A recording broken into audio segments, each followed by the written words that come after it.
آقا دو عالم صلی اللہ علیہ وآلہ وسلم سے حضرت سیدنا ابو ذر جندب رضی اللہ تعالیٰ عنہ عرض کرتے ہیں، یا رسول اللہ، اللہ پاک نے سب سے پہلے زمین پر کون سی مسجد بنائی؟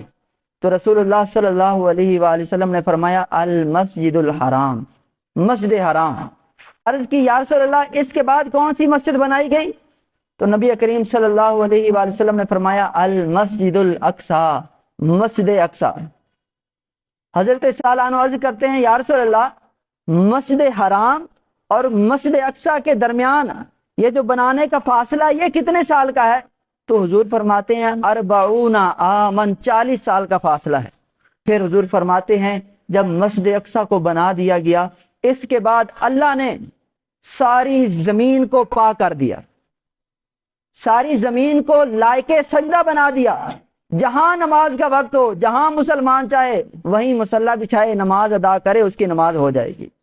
وہ مسجد اقصی ہے جس کی تعمیر حضرت سلیمان علیہ السلام نے بھی کروائی ہے۔ جب حضرت سلیمان علیہ السلام نے مسجد اقصی کی تعمیر کروائی تو اللہ پاک کی طرف سے آپ کے لیے اعلان آیا۔ اللہ پاک نے فرمایا قد ارا سرورن ببنیانی بیتی فصلنی اوتیکا۔ اللہ پاک فرماتا ہے اے سلیمان، میرا گھر بنایا گیا، میں اپنے گھر کے بننے پر بڑا خوش ہوں، اسی خوشی پر تم مجھ سے مانگو، میں تجھے عطا کروں گا۔ جب اللہ پاک کی طرف سے یہ ایک آفر ہوئی تو حضرت سلیمان علیہ السلام نے 3 دعائیں کی، اور ان 3 دعاؤں میں سے ایک دعا یہ تھی جو مسجد اقصی کی فضیلت ظاہر کرتی ہے۔ حضرت سلیمان علیہ السلام نے اللہ کی بارگاہ میں عرض کی، باری تعالیٰ، میری یہ دعا ہے، میری یہ چاہت ہے، میری یہ تمنا ہے، جو تیرے اس گھر مسجد اقصی میں نماز پڑھنے کے لیے آئے، جب وہ آئے اگر وہ گناہ گار ہو، جب وہ اس سے جائے تو وہ گناہوں سے پاک کر دیا جائے، اور گناہوں سے ایسا پاک ہو کہ جیسے وہ اپنی ماں کے پیٹ سے نکلتے وقت گناہوں سے پاک تھا۔ یہ حضرت سلیمان علیہ السلام کی دعا ہے کہ جو مسجد اقصی میں جا کر نماز پڑھتا ہے اللہ پاک اس کے سارے گناہ معاف فرما دیتا ہے۔ شب معراج تمام انبیاء کرام کا اجتماع مسجد اقصی میں ہوا، تمام انبیاء کرام کی محفل مسجد اقصی میں ہوئی، اور تمام انبیاء کرام نے مل کر اکٹھے آقا دو عالم صلی اللہ علیہ وآلہ وسلم کی اقتداء میں مسجد اقصی میں نماز ادا فرمائی۔ یہ وہ مقام، یہ وہ شان، یہ وہ رتبہ ہے جو کسی اور کو نہیں حاصل ہوا۔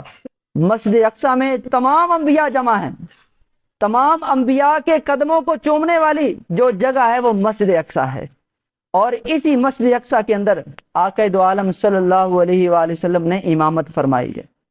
امام سید الانبیاء اور مقتدی انبیاء کرام ہیں۔ مسجد اقصی کے اندر نماز پڑھنے کے بارے میں بھی آقا دو عالم صلی اللہ علیہ وآلہ وسلم نے بڑی فضیلت بیان کی ہے۔ حضور فرماتے ہیں کہ جب بندہ اپنے گھر کے اندر نماز پڑھتا ہے تو اس کو ایک نماز پڑھنے پر ایک نماز کے برابر ثواب ملتا ہے، اور جب بندہ اپنے قبیلے کی مسجد میں نماز پڑھتا ہے تو اس کو ایک نماز پر 25 نمازوں کے برابر ثواب ملتا ہے، اور جب کوئی بندہ جہاں نماز جمعہ قائم کی جاتی ہے وہاں جا کر نماز پڑھتا ہے تو اللہ پاک اس کو 500 نمازوں کے برابر ثواب عطا فرماتا ہے، اور جو بندہ مسجد اقصی میں جا کر نماز پڑھتا ہے اللہ پاک ایک نماز پڑھنے پر اس کو 50,000 نمازوں کے برابر ثواب عطا فرماتا ہے۔ ایک نماز پڑھی اور ثواب 50,000 نمازوں کے برابر ملتا ہے۔ مسجد اقصی یہ وہ مقام ہے جو مسلمانوں کا قبلہ رہا ہے۔ 2 ایسی بلڈنگز ہیں، 2 ایسے مقامات ہیں جن کو ہم قبلہ کہتے ہیں، جس طرف جو ہے مسلمانوں نے منہ کر کے نماز ادا کی ہے۔ حضرت سیدنا آدم علیہ السلام سے لے کر حضرت سیدنا موسیٰ علیہ السلام تک خانہ کعبہ کی طرف منہ کر کے نماز پڑھی جاتی تھی۔ اس وقت قبلہ خانہ کعبہ ہی تھا۔ پھر حضرت موسیٰ علیہ السلام سے لے کر حضرت عیسیٰ علیہ السلام تک قبلہ بیت المقدس مسجد اقصی کو بنا دیا گیا۔ حضرت موسیٰ علیہ السلام سے لے کر حضرت عیسیٰ علیہ السلام تک جتنے مسلمان آئے سارے مسجد اقصی کی طرف، بیت المقدس کی طرف منہ کر کے نماز پڑھتے رہے۔ اور ہمارے آقا تمام نبیوں کے سردار آقا دو عالم صلی اللہ علیہ وآلہ وسلم نے 16 یا 17 مہینوں تک مسجد اقصی کی طرف منہ کر کے نماز ادا فرمائی ہے۔